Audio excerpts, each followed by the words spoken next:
Hello అండి, welcome back to Keerthika's kitchen. ఈరోజు మన వీడియోలో కృష్ణాష్టమి స్పెషల్గా అటుకుల పాయసం సరికొత్తగా ఎలా చేయాలో చూపిస్తానండి. చాలా చాలా బాగుంటుంది, కమ్మగా ఉంటుంది, నోట్లో జారిపోతుంది, అంత సాఫ్ట్ టెక్స్చర్తో ఉంటుంది.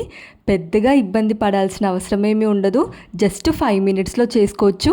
అండ్ ఈ అటుకుల పాయసం హెల్దీ రెసిపీ కూడా, ఎందుకంటే నేను ఇందులో షుగర్ ఏమీ వాడట్లేదు, ఓన్లీ ఇది బెల్లంతో చేస్తున్నాను. బెల్లం వేసినప్పుడు పాలు విరగకుండా పాయసం ఎలా చేయాలో ఈ వీడియోలో చూపిస్తాను, చూసేద్దాం రండి.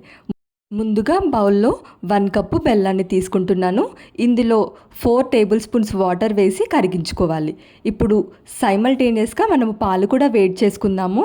ఇంకో బౌల్లో 1/2 లీటర్ పాలు తీసుకొని వేడి చేసుకుంటున్నాను. చూడండి, ఇలా సైమల్టేనియస్గా చేసుకుంటున్నాను.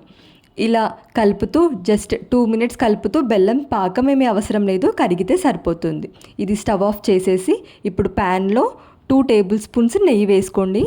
ఇందులో మీకు నచ్చిన డ్రై ఫ్రూట్స్ ఏవైనా వేసుకోవచ్చు. నేను ఇందులో జీడిపప్పు, కిస్మిస్, బాదం వేశాను. బ్లాక్ కిస్మిస్ ఇష్టం ఉండకపోతే అది స్కిప్ చేసేయండి. ఇలా డ్రై ఫ్రూట్స్ అన్నిటినీ ఫ్రై చేసుకొని మనము పక్కన తీసేసుకోవాలి. 1 కప్పు బెల్లానికి 1 కప్పు పోహా వేసుకోండి. అటుకులు, అకోలా అటుకులు అంటారు కదా, వీటిని వేసుకొని ఫ్రై చేసుకోవాలి. చూడండి, ఇలా అటుకులు క్రిస్పీగా అయ్యేంత వరకు ఫ్రై చేసుకుంటే సరిపోతుంది.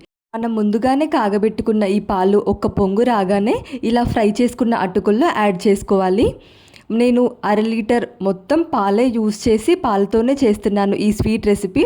లేదు, మీరు వాటర్ యాడ్ చేయాలి అనుకుంటే 2 కప్స్ పాలు తీసుకుంటే 1 కప్ వాటర్ అయితే ఈ స్వీట్ రెసిపీకి పర్ఫెక్ట్గా సరిపోతుంది.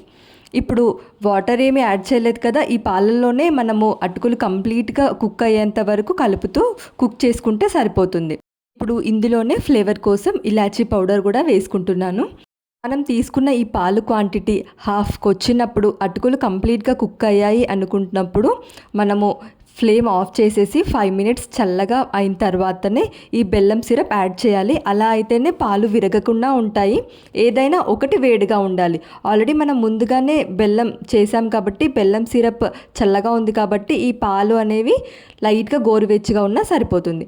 ముందుగానే ఫ్రై చేసి పెట్టుకున్న ఈ డ్రై ఫ్రూట్స్ కూడా యాడ్ చేసుకుంటే మన ఎంతో టేస్టీగా ఉండే హెల్దీ రెసిపీ ఈ అటుకుల పాయసం జస్ట్ 5 మినిట్స్లో చేసుకోవచ్చు. సింపుల్గా చేసుకునే ఈ అటుకుల ప్రసాదం రెసిపీ కనుక మీకు నచ్చితే వీడియోని లైక్ చేయండి. మరిన్ని ఇంట్రెస్టింగ్ రెసిపీస్ కోసం ఛానల్ని సబ్స్క్రైబ్ చేయండి. Thank you for watching.